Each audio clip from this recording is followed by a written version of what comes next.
आप सुन रहे हैं अनबाउंड स्क्रिप्ट। दोस्तों आज हम आपको सुनाएंगे कहानी यूएफओ की। विद्या निकेतन में विज्ञान के शिक्षक राम नारायण सिंह गुरुजी जब अपनी कक्षा लेने के लिए क्लास में पहुंचे तो ब्लैक बोर्ड पर अजीब सी आकृति बनी हुई थी। किसी तश्तरी यानी कि डिस्क जैसी लग रही इस आकृति के ऊपर कुछ तो बना था जो उन्हें स्पष्ट नहीं हो रहा था कि आखिर ये क्या है। गुरुजी को पता था कि ये किसकी कारस्तानी हो सकती है, इसीलिए उन्होंने सबसे पहले आनंद को खड़ा किया और पूछा कि वो बताए कि उसने ब्लैक बोर्ड पर क्या बनाया है। राम नारायण गुरुजी से बच्चे डरते कम हैं, वो उनका बहुत सम्मान करते हैं क्योंकि गुरुजी भी बच्चों को बहुत प्यार करते हैं। बच्चे सबसे ज्यादा गुरुजी की कक्षा में ही मुखर रहते हैं। वो उनसे ऊट पटांग सवाल भी करते हैं, लेकिन गुरुजी को कभी किसी सवाल पर गुस्सा आया हो ऐसा किसी को याद नहीं आता। खैर गुरुजी के सवाल पर आनंद ने बताया कि जो तश्तरी जैसी आकृति उसने ब्लैक बोर्ड पर बनाई है वो पुष्पक विमान है और वो जो आकृति अजीब सी है वो एक देवता है जो आकाशीय तश्तरी पर सवार हैं और जमीन पर आने की कोशिश कर रहे हैं। ऐसा ही एक पुष्पक विमान तो उसने लॉकडाउन के समय टीवी पर रामायण में देखा था। आनंद के इस जवाब के बाद उसके बगल में बैठे अरविंद के मन में भी एक ऐसा ही सवाल आ गया। उसने गुरुजी से पूछ भी लिया। उसके सवाल पर गुरुजी थोड़ी देर चुप रहे और फिर बोले, अपनी जगह पर खड़े हो जाओ और एक बार सवाल फिर से दोहराओ। अरविंद ने पूछा, गुरुजी मैं पूछ रहा था कि क्या सच में पुष्पक विमान होते हैं और क्या सच में कोई दूसरी दुनिया का देवता धरती पर कलयुग में भी आता होगा। अरविंद के सवाल दोहराने के बाद गुरुजी बोले, बेटा पुष्पक विमान और देवताओं का तो पता नहीं, लेकिन अमेरिका वाले और दुनिया के तमाम लोग ये अक्सर कहते पाए गए हैं कि ब्रह्मांड के किसी और ग्रह पर मौजूद एलियंस धरती पर आते रहते हैं। और पता है अरविंद, वो जिस गाड़ी से चलकर आते हैं वो तुम्हारी इस तश्तरी जैसे ही देखी गई है। अरविंद को नहीं पता था कि उसके सवाल के जवाब में ऐसा कोई रहस्योद्घाटन होगा और अब ये एलियंस क्या बला है। इससे पहले कि अरविंद गुरुजी की ओर एक और सवाल दागता, राम नारायण सिंह गुरुजी ने उसे बैठ जाने का इशारा किया और बोले, चलो आज तुम लोगों को एक नई और बहुत ही रहस्यमयी बात बताते हैं। रहस्यमयी बात का नाम सुनते ही बच्चों के चेहरे खिल गए। सब हाथ वाथ बांध कर बैठ गए और कमरे में कहानी के नाम पर जिज्ञासा की चाशनी में भीगा सन्नाटा छा गया। गुरुजी ने बोलना शुरू किया। अमेरिका में बेटी और बर्ने हिल नाम के दो लोग हैं। दोनों पति पत्नी हैं। अपने ऑफिस का काम खत्म करके दोनों वापस घर जा रहे थे कि अचानक रास्ते में उन्हें आसमान में एक चमकदार चीज दिखाई दी जो पहाड़ियों के बीच हिल डुल रही थी। दोनों उसे देखकर इतना डर गए कि जैसे तैसे पहाड़ के तंग रास्तों से होते हुए अपनी जान बचाकर घर पहुंचे। दोनों को लगा कि जो चमकदार चीज है वो किसी बड़े जहाज जैसी है, उसमें एलियंस बैठे हैं। एलियंस के बारे में वैज्ञानिक बताते हैं कि हर वो चीज जो हमारी धरती ग्रह पर निर्मित नहीं हुई, पैदा नहीं हुई, वो एलियन है। वो कुछ भी हो सकता है, कोई वायरस या कोई और जीव। ऐसी ही कुछ एलियंस ने पहाड़ी वाली घटना के बाद बेटी और बर्ने का अपहरण कर लिया और उन्हें अपने खास जहाज में बैठाकर अपनी दुनिया में ले गए और बाद में उन्हें वापस उनके घर भी छोड़ दिया। दोनों पति पत्नी ने जब इस घटना का जिक्र लोगों के सामने किया तो लोग हैरान रह गए। गुरुजी बोले, इस घटना के बाद लोग इस बात पर सोचने को मजबूर हो गए कि क्या हम इस अनंत अंतरिक्ष में अकेले नहीं हैं? क्या धरती के अलावा इस ब्रह्मांड में ऐसा कोई और ग्रह है जहां जीवन संभव है, जिस पर रहने वाली सभ्यता इतनी उन्नत है कि उसने अपने लिए एक जहाज भी बना लिया है और उस पर सवार होकर वो धरती पर आते रहते हैं। अरविंद के मन में एक सवाल था।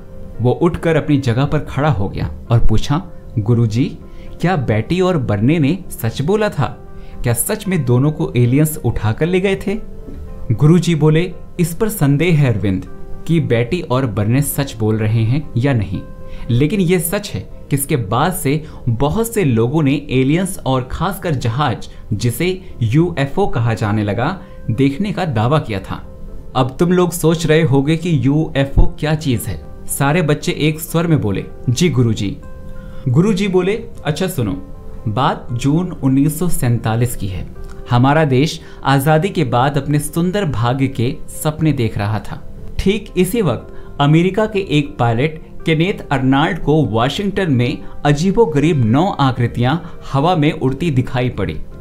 उन्होंने जब उन आकृतियों के बारे में बताया तो कहा ये वैसी ही थी जैसे किसी समुद्र में तश्तरियां तैर रही हों।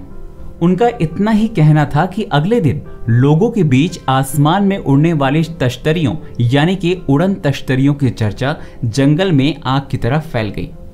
इसके बाद से दुनिया के कई इलाकों में लोगों ने वैसे ही तश्तरियां देखने का दावा किया। चर्चा में आते आते इस खास जहाज को लोग फ्लाइंग ऑब्जेक्ट यानी उड़ती हुई चीज कहने लगे थे। साल 1953 में अमेरिका की एयरफोर्स ने इस फ्लाइंग ऑब्जेक्ट का रिकॉर्ड रखने के लिए उन्हें एक नाम दे दिया, अनआइडेंटिफाइड फ्लाइंग ऑब्जेक्ट यानी कि यूएफओ, यानी कि आसमान में उड़ती ऐसी चीजें जो दिखी जरूर लेकिन उसके बारे में समझने में हम असमर्थ हैं। लोग कहते हैं कि इसी यूएफओ में बैठकर एलियंस धरती पर आते हैं और फिर अचानक गायब हो जाते हैं।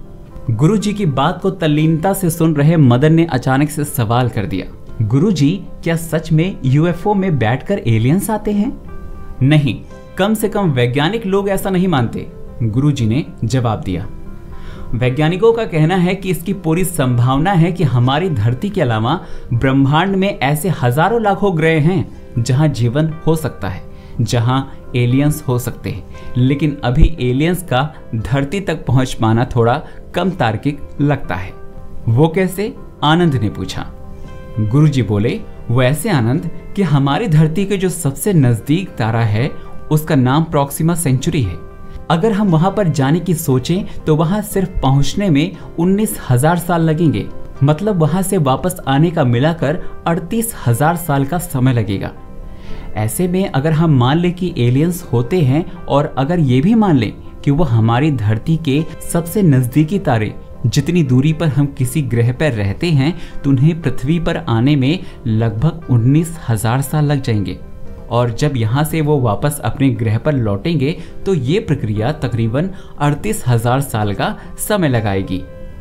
अब 38,000 साल का समय लगाकर एलियंस धरती पर आए ये तो किसी भी तरीके से संभव नहीं है। आनंद की जिज्ञासा उफान पर थी। उसने पूछा कि गुरुजी क्या एलियंस अगर हैं तो क्या कभी धरती पर नहीं आ पाएंगे?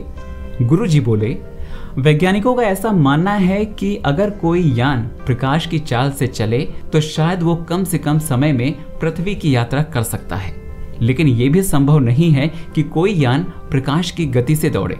अगर ऐसा संभव भी हो जाता है तो विज्ञान के एक नियम के हिसाब से एलियन जब पृथ्वी से अपने ग्रह पर वापस लौटेंगे तो उनकी कई पुश्तें बीत चुकी होंगी और उनके नातियों के नातियों की पीढ़ी चल रही होगी। ये कैसा नियम है गुरुजी? आशुतोष ने सवाल किया। गुरुजी बोले, ये टाइम डायलेशन का नियम है।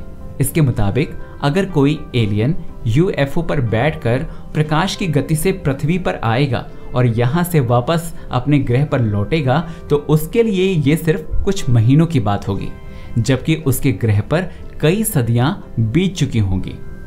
ऐसे में कोई भी एलियन किस चीज के लिए धरती पर आएगा, क्योंकि जब वो वापस लौटेगा तो उसके ग्रह पर उसे पहचानने वाला कोई नहीं बचा होगा।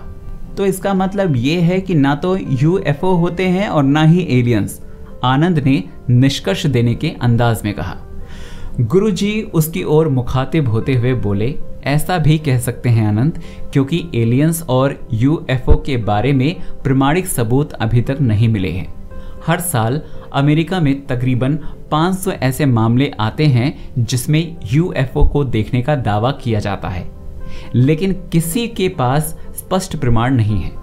सवाल ये भी उठता है कि अगर एलियंस हैं और वो यूएफओ पर बैठकर आते हैं तो ऐसी घटनाएं केवल अमेरिका में ही क्यों होती हैं? दुनिया के अन्य देशों में ऐसी घटनाएं क्यों नहीं होती? फिर तुम ही सोचो कि एलियंस धरती पर क्या करने आएंगे।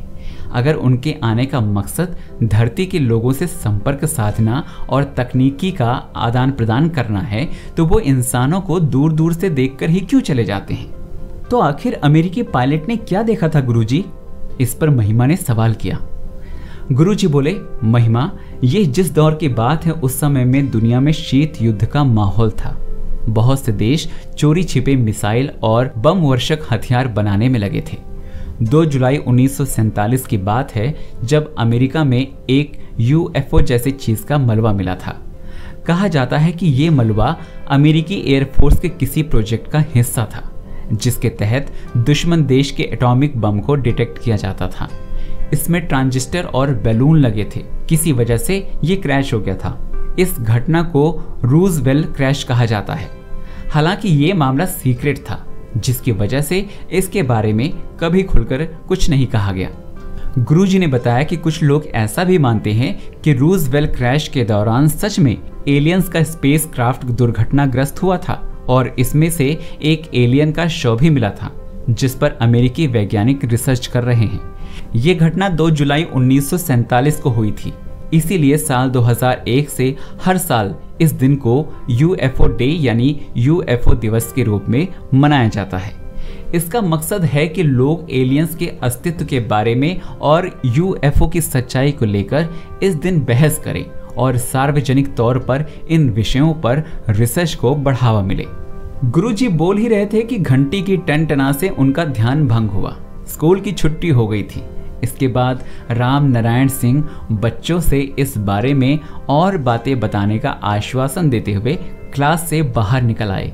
उनके पीछे पीछे तमाम प्रश्न और आशंकाओं का बोझ दिमाग पर लादे बच्चे भी धीरे धीरे बाहर निकलने लगे। ब्लैक बोर्ड पर अजीबोगरीब यूएफओ जैसी आकृति पर देवता अभी भी उसी तरह अस्पष्ट से और अज्ञात से विराजमान थे। तो दोस्तों, आप सुन रहे थे कहानी यूएफओ की। कहानी आपको कैसी लगी कमेंट में बताइएगा। सुनते रहिए अनबाउंड स्क्रिप्ट।